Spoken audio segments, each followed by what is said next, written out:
Debate, la experiencia también del federal también permitía ver en simultáneo la implementación de diferentes programas de vivienda. Entonces, bueno, faltaría en realidad además de una evaluación mejor, que en general también creo que es una de las grandes deudas del Estado, es que no hay evaluación de sus propias intervenciones, no hay un aprendizaje acumulado que pueda modificar, ¿no? Eso es una cuestión central. Y uno podría comparar todos los programas para ver, bueno, qué cosas buenas, qué diferencias hay entre uno y otros. Claramente, un tema es que las empresas constructoras no han sido eficientes en construir vivienda de interés social, digamos, porque cuando tuvieron que elegir tierra que estaba incluido en el precio, siempre elegían la peor localización por tema del costo, entraban en la lógica, obviamente, del mercado del suelo y de ganar rentabilidad, ¿no? Cuando el objetivo de las empresas constructoras es rentabilidad. Siempre un costo que ya está instalado institucionalmente, de que si es para el Estado, siempre no se pueden ahorrar costos, no hay una preocupación por la calidad. Pasa en muchas cosas, digamos, hay ya una idea cuando es proveedor del Estado de un montón de cuestiones que vienen ya, digamos, arraigadas históricamente e institucionalizadas. Entonces, también el Estado no tiene mucha capacidad de control de lo que hacen las empresas, digamos, o a veces porque hacen control y le piden a las empresas que arreglen lo que hicieron y no lo hacen, ¿no? Entonces, esa es una modalidad que tiene muchas deficiencias, aún en caso de vivienda unifamiliar. Ya no habló después de la crítica de la multifamiliar. En el caso de las cooperativas vemos que es muy desparejo y dependía de la capacidad organizativa de las cooperativas. Si había una organización previa, las cooperativas podían funcionar. No siempre, pero podían funcionar. Si no había organización previa, como en el caso de los municipios, que salieron ellos mismos a conformar cooperativas, en general no fue muy buena experiencia, ¿no? Porque para formar una cooperativa necesitaban una organización después también de distribuir el trabajo, de reemplazar a alguien si dejaba, continuar con este aprendizaje, ¿no? Eso que aprendían y se iban, como pasaba con las cooperativas de los municipios, era un problema, ¿no? Pero evidentemente en costo y en calidad la experiencia fue mejor en cooperativas. El mejoramiento, y también acá es imposible hacerlo por empresas, y sí tiene que hacerse por organizaciones sociales, por esto de convivir con el usuario, de ver qué necesita el usuario. Eso es una de las cuestiones. Y después vamos a un poco a ver qué pasa con el tema de las villas, ¿no? Entonces, lo que se veía del programa federal es que también todos son como dilemas, tensiones, no hay ninguna solución. También el tema del federal de hacer vivienda unifamiliar es el tema que extiende ciudad, ¿no? Y hay toda la discusión urbana de extender la ciudad. En realidad es generar más problemas de transporte, no tiene una sostenibilidad desde el punto de vista ambiental y de costos de la vida urbana. Entonces tampoco es bueno. Pero bueno, pero sin embargo el multifamiliar no funciona. Acá hay que buscar como un equilibrio entre esto de extender la ciudad y el tema de la densidad urbana. En algunos casos el dúplex es una buena densidad, o en lotes por ahí más pequeños que los 300 metros cuadrados que exige la normativa, que a veces son demasiado amplios, pero sí la gente valora la posibilidad de ampliar la vivienda, de utilizar para otro tipo de actividades, que eso debería ser incluido, ¿no? Permitido. Si ya alguna persona quiere hacer alguna actividad productiva o quiere una actividad religiosa, ser incorporado, no que sea algo como una transgresión, porque es parte de la ciudad, tener un kiosco o un centro comunitario o una iglesia, ¿no? O un emprendimiento, una cooperativa, algo. Entonces, no negar, ahí creo que es una gran deuda de todo lo que es el diseño de los conjuntos de viviendas, de incorporar la vida urbana en el diseño, ¿no? Entonces, esto es una cuestión permanente donde no hay ninguna cuestión ideal, pero en todo caso ver si se construye por empresas, con qué condiciones, si es cooperativas, por qué condiciones, y el mejoramiento claramente por organizaciones. Ahí es como que está muy claro cuál es el camino, no hay otro camino.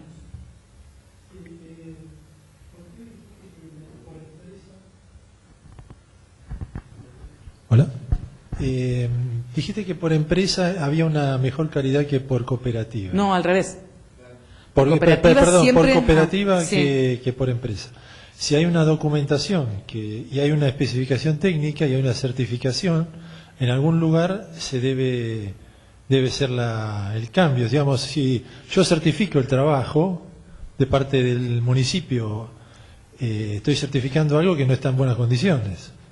Sí, digo que habría que hacer estudios mucho más rigurosos en cuanto a lo técnico de la vivienda. Claramente hay un tema de que la especificación técnica está bien, el costo que paga el Estado está muy bien, pero en el camino las empresas cuando hacen la escala, en parte porque no cuidan la mano de obra que contratan, en parte porque ahorran, fraguan en los materiales, bueno, porque ahorran en las aberturas. Hay corrupción. Digamos, yo diría una parte es eso, otra parte es digamos, pasa una cosa, veníamos de muchos años donde no había política de vivienda y también los municipios, digamos, asumieron también un montón de tareas que antes no asumían. Una es esto también que ya siempre lo hacían, pero no había política de vivienda, que es certificar las obras. Inclusive en el caso de la parte del programa de villas, los mismos municipios eran los que hacían las licitaciones. O sea, también hubo si uno veía qué había pasado en el municipio cuando comenzaron los distintos programas del federal, un revuelo absoluto. O sea, tuvieron que reforzar áreas enteras, contratar gente que no tenían, porque también, digo, el mismo municipio, o sea, el diseño, la licitación y todo el seguimiento de obra de todo lo que son viviendas en el programa de urbanización de villas, ¿no?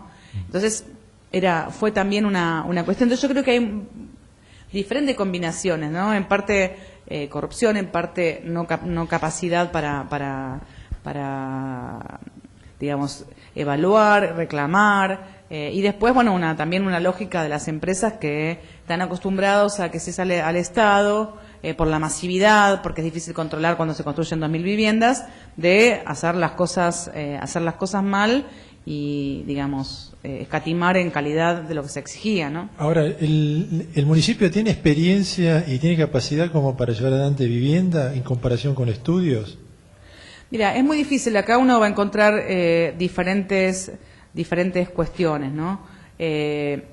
No todos los municipios son iguales. Incluso hay municipios que tienen experiencias en ellos mismos construir vivienda, no por empresa, ¿no? Son muy pocos, pero yo vi en el interior de la provincia de Buenos Aires, creo que era en San Pedro, que también el mismo municipio construía viviendas, ¿no? Y ahí me parece que también no era mala experiencia, no era mala la experiencia. Creo que el gran problema es, y acá hay una discusión incluso, ¿no? Porque muchas veces cuando se habla del federal, que yo no comparto, como que hubo una recentralización. Yo escucho muchos colegas que hablan de recentralización, y yo creo que al contrario hubo una descentralización controlada en cuanto que los recursos no estaban coparticipados, como el FONAVI, que continuaba en paralelo, e incluso los institutos de la vivienda provinciales también hicieron como una explosión, porque imagínense que en paralelo las mismas personas que venían con un ritmo del FONAVI, que incluso bastante decreciente, también de un día para otro los institutos provinciales encontraban la cantidad de viviendas que se duplicaban por 10 veces de lo que venían construyendo, ¿no? Entonces también pasó con los institutos provinciales de la vivienda en todo el país. Una cosita más. Sobre el principio que hablabas del tema de interdisciplinario, lo que yo veo que hay una falencia en la parte docente ahí, cuando uno se forma como profesional. O sea, las escuelas anglosajonas tienen eso ya incorporado desde los años 50, 60. En cambio acá todavía no está incorporado en la docencia. O sea, uno no proyecta en diseño, en composición con una forma interdisciplinaria con otras facultades. Sí, tampoco ni siquiera con el usuario, ¿no? Porque es difícil, sí. No sé, una metodología, porque también está pensado, digamos, eso es la crítica a todas las carreras de arquitectura, que está pensando en un digamos, un usuario que es una persona que va a pedir una casa con un diseño en particular, como una cosa de un cliente, ¿no? Entonces, no está también la idea de que el arquitecto va a hacer vivienda de interés social o un conjunto, incorporando cuestiones de urbanismo, también a veces diseñando el mismo conjunto.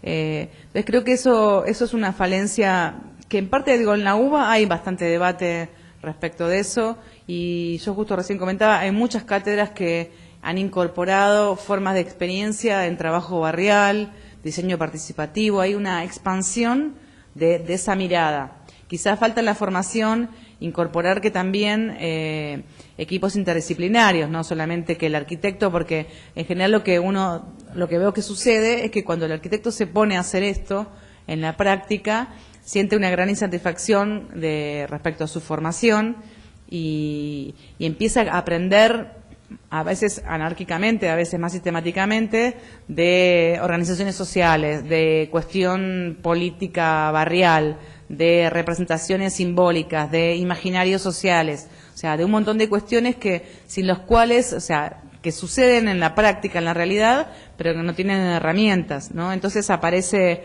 formándose un montón de aspectos. Yo me acuerdo hace poco habían entrevistado uno que me dice que también estaba conformando una cooperativa de recicladores en el barrio, bueno, como que se le ampliaba la práctica, aspectos que se escapaban a lo arquitectónico. Creo que no llegaría a tanto, pero sí formación de que uno no tiene por qué tener toda la interdisciplinariedad en la cabeza, pero sí saber, bueno, qué puede aportar uno, qué puede aportar otro, experiencias donde la cátedra o en el proyecto articulen. Eso yo, por ejemplo, en Uruguay, tiene experiencias de extensión muy interesantes y una apuesta de la universidad impresionante en eso, y articulan facultades de sociales, psicología, agronomía, con arquitectura y prácticas concretas interesantísimas. Entonces, hay cátedras que están en ciencias sociales, vienen arquitectos a discutir junto con la cátedra de ciencias sociales, y en arquitectura,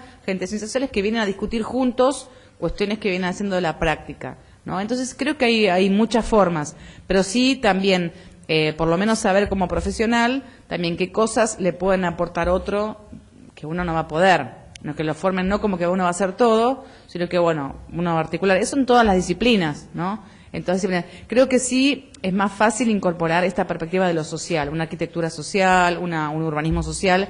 Eso en la formación se puede agregar. Lo demás creo que son experiencias que uno aprende con la práctica. Entonces, cuando hay un proyecto de extensión o un proyecto en particular, ahí articula con otros. Si no, es como también pedirle a la formación de cada uno demasiado, ¿no?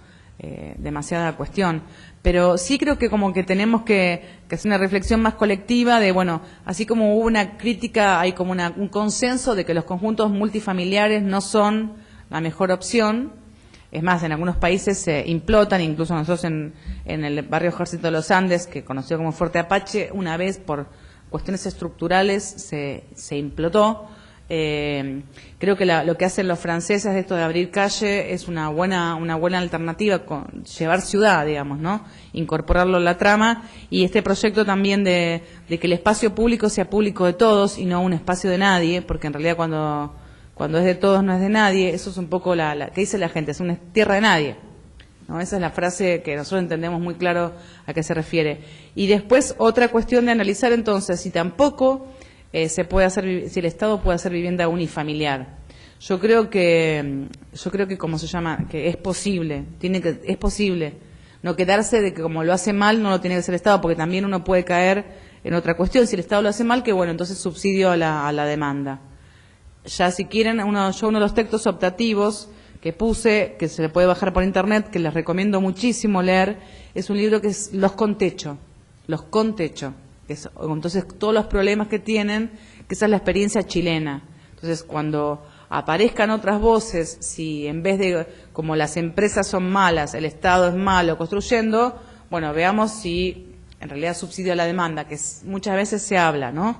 Lean ese texto, que es muy interesante, está hecho por los dos son arquitectos, creo, Ana Surañez y Alfredo Rodríguez, que tiene una fundación Sur. Lo que significaba la experiencia chilena, que resolvió, o sea, a veces se habla, ¿no? Chile resolvió el déficit cuantitativo prácticamente en un 100%. Ahora, ¿qué es de la vida de la gente que vive en esas casas? Es de terror, ¿no? Es de terror. Ahora después comenzaron en los últimos años programas de mejoramiento de estas viviendas que incluyen unir dos casas a veces para ampliar, porque el tamaño era una cajita de fósforo. Ni les cuento la experiencia de México. México acaba de también explotar la política de vivienda, que eran vivienda unifamiliar en la hiperperiferia. Yo hace poco vengo además del DF, estuve en Oaxaca, que es una ciudad, digamos, a 800 kilómetros más o menos del DF, una ciudad que tiene mucho entorno agrario, campesino, indígena, y cuando yo iba a algunas de las localidades indígenas, a los 45 minutos de que no había más ciudad, había un conjunto de vivienda intersocial a 1 kilómetro adentro de la ruta. O sea, era la peor localización que se puede imaginar en la vida. Me pasó ya años antes que había ido también a otra zona y que quería sacar una foto. Estaba en ómnibus, nunca pude sacar una foto porque ya el ómnibus andaba a 100 kilómetros por hora cuando aparecían los conjuntos. Bueno, algunos calculan que hay hasta 3 millones de casas deshabitadas, abandonadas por la gente, vivienda de interés construidas, vivienda de interés social construidas, ¿no?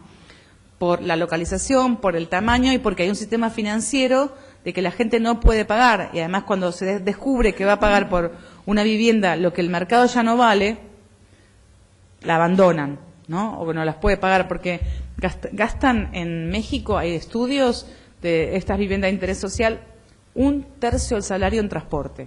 1/3 del salario en transporte. Entonces tiene que después otro tercio más o menos entre el crédito que tienen que pagar, o sea, no les queda dinero para vivir y viven, además tienen 3 horas de viaje por día. 3 horas de viaje por día. Entonces, esa es otra, ahí digamos, es un poco el modelo chileno adaptado en México fue. Digamos, el padre de la criatura, digamos, de la vivienda por demanda, es Chile, que es una combinación entre una parte era subsidio a la demanda, una parte era crédito y una parte ahorro familiar. Dependía, digamos, después cómo jugaba cada una de estas 3 partes. Después se fue modificando. Pero ¿qué hizo? Entonces las empresas construían estratificadamente para cada sector social de acuerdo a la capacidad. Y entonces son algunos municipios que todavía tenían suelo vacante, son municipios especializados en vivienda de interés social, incluso como había tal desregulación del Estado que son a lo mejor 20.000 casas sin una plaza, sin una pequeña plaza. Eso pasó en México, digo, ahora una crisis absoluta de la política de vivienda en México, está cambiando 100%. Chile lo surgió con la dictadura, lo sostuvo con la democracia, hasta hace poco que empezó también a planes para recuperar el centro como lugar de residencial, zonas degradadas, donde el Estado invertía ahí, y después en tratar de desarmar lo que se generó con las viviendas de interés social en Chile. Siempre mi pregunta fue por qué en Argentina, que en los 90 fuimos como el ejemplo máximo de un país que adoptó políticas neoliberales, en 3 años privatizamos todo como ningún país. Bueno, sin embargo, las políticas de vivienda nunca incorporamos el modelo chileno que venía siendo la niña bonita de lo que se mandaba en el consenso de Washington a hacer en los distintos países. No tengo una respuesta, siempre al revés. Yo le preguntaba a mucha gente a ver si tenía idea. A mí me parecía que como había funcionado bien la articulación empresa privada-Estado, en los 60, 70, había lo que a veces se llama peyorativamente patria contratista, pero bueno, que tiene que ver esta articulación empresa privada y Estado como había funcionado.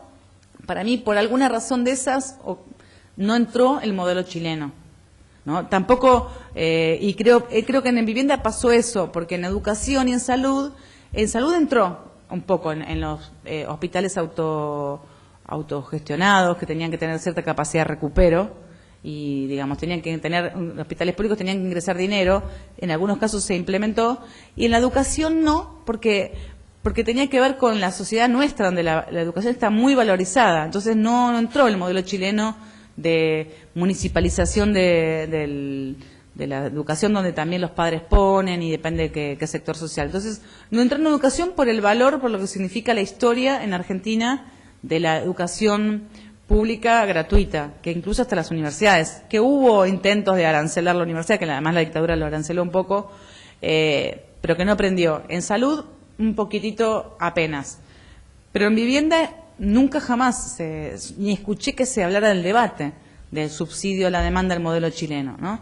Pero entonces acá creo que hay que me parece como lo que hay que hacer es un debate más técnico-político. Bueno, sabemos que conjuntos multifamiliares no funcionan porque además la gente vive muy mal, no lo puede mantener y demás. Las unifamiliares no sirven por empresa, en el sentido de que el Estado gasta mucho y tiene mal. Por cooperativa hay que tener mucho cuidado, funciona pero con mucho cuidado, pero tampoco funciona subsidio a la demanda. Entonces, bueno, habría que ver, o entonces qué, digamos, ¿no?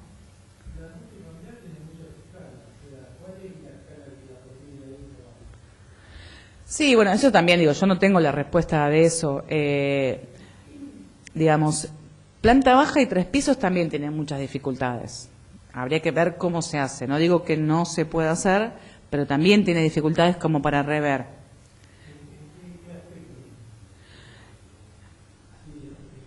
Repetí la pregunta para los que están escuchando. Si aparecen más mensajes es que son mensajes nuevos, porque cuando escriben aparecen mensajes nuevos. Por ahora sí. El último es, hola. Te escucho perfecto, así que no hay ninguna. En planta baja de 3 pisos, o sea, cuatro niveles. ¿Por qué? ¿Qué aspectos no andarían? Porque es una escala que para esta latitud debería andar por el tema morfológico. Mira, yo creo que la respuesta también es interdisciplinaria. Yo, digamos, dialogo mucho con arquitectos, con otras disciplinas, pero bueno, tengo una mirada más social. De qué pasa con la gente, digamos, acá también a veces incluso hay errores técnicos que son muy sencillos, pero que después cuesta remontar, ¿no? Conozco un caso de que eran como 3 o 4 conjuntos de planta baja de 3 pisos, pero están pensados, en total creo que eran 124 viviendas alrededor, y estaban pensados como un solo consorcio. Entonces ya, porque junto con la licitación viene todo ese paquete de tres edificios de planta baja y 3 pisos con 124 viviendas, entonces ya viene todo atado en un paquete. Entonces el consorcio de provincia tiene que ser, ese es un consorcio, y son 3 edificios distintos, nadie se quiere juntar con el edificio de al lado, entonces uno hizo parrilla. Entonces ahí creo que hay un tema del consorcio, tiene que ser consorcio por edificio. Creo que tiene, por ejemplo, tener mucho cuidado respecto en el diseño de las, como dije, las escaleras externas e internas.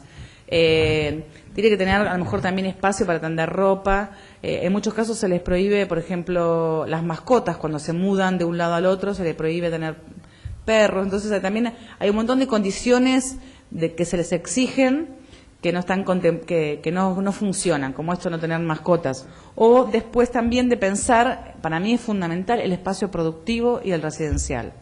Los sectores populares, esos 2 espacios están unidos. Pero eso se puede diseñando, o sea, porque la escala, por esta latitud, yo digo, entre Córdoba y casi el sur de la provincia de Buenos Aires, hay una latitud que eso ya estuvo estudiado en los años 70, creo. Sí.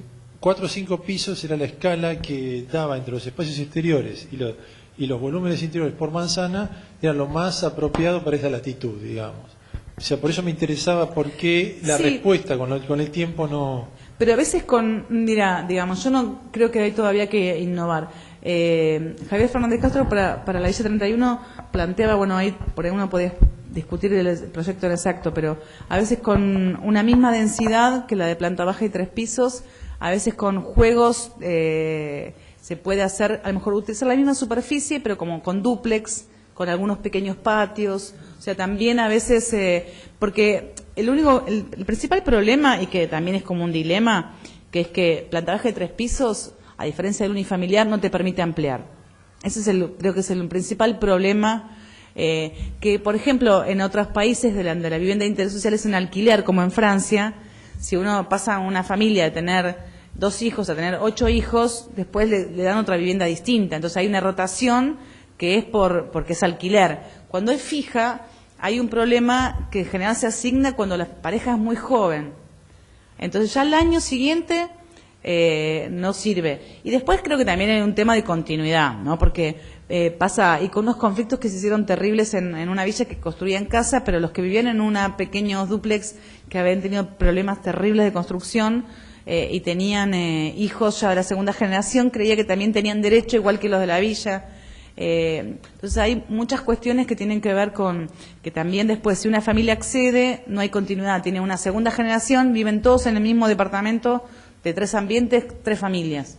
Bueno, perdón, en eso con diseño se resuelve. El ejemplo que le había dado la persona esa de Moshe Shafi es desde los años 70 a hoy ha desarrollado muchísimo, y no solo él, sino muchos.